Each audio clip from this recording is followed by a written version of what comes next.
پیران پیر روشن ضمیر کون ہیں؟ حسنی حسینی سید ہیں۔ حضرت معین الدین چشتی اجمیری کون ہیں؟ سید ہیں۔ حضرت داتا علی حجویری کون ہیں؟ حضرت عبداللہ شاہ غازی کون ہیں؟ سید۔ دین کی تبلیغ جگہ جگہ سادات کرام ملیں گے۔ اللہ نے ایسی برکت دی، ایسی برکت دی، اس قافلے میں صرف امام زین العابدین ہی بچے۔ اور امام زین العابدین جب مدینے تشریف لائے، ایک چھوٹی سی بات کر کے میں بات مکمل کروں۔ دیکھیے، واقعات ہم سنتے ہیں لیکن اس سے ہمیں کچھ نہ کچھ سیکھنا بھی چاہیے۔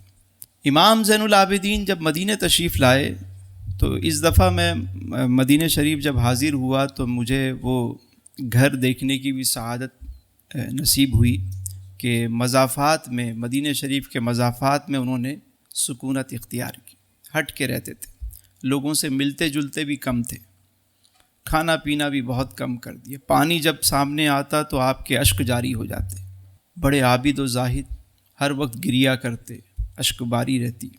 تو ایک مرتبہ ایک شخص آیا کہ جو یزید کے لشکر میں شامل تھا، وہ آیا مدینے میں، کسی نے اس کو پناہ نہیں دی، لوگوں نے پہچان لیا، بھگا دیا۔ وہ ٹھوکریں کھاتا کھاتا کھاتا وہ وہاں پہنچا، دیکھا گھر بنا ہوا ہے، چلا گیا۔ آگے دیکھا تو امام زین العابدین۔ پہلے تو وہ ڈرا، پھر اس نے کہا کہ مسافر ہوں۔ آپ نے فرمایا آ جاؤ۔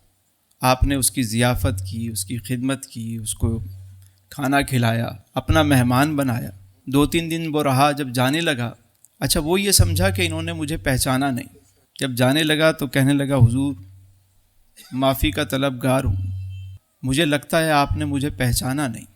تو آپ نے فرمایا کہ تجھے میں کیسے بھول سکتا ہوں، تجھے میں کیسے بھول سکتا ہوں، تو جب میرے سامنے آیا اور مجھے وہ یاد آ گیا منظر۔ کہنے لگا حضور اس کے باوجود آپ نے اتنا کرم فرمایا، اس قدر مہمان نوازی، لیکن ہم نے تو آپ کے ساتھ سلوک اچھا نہیں کیا۔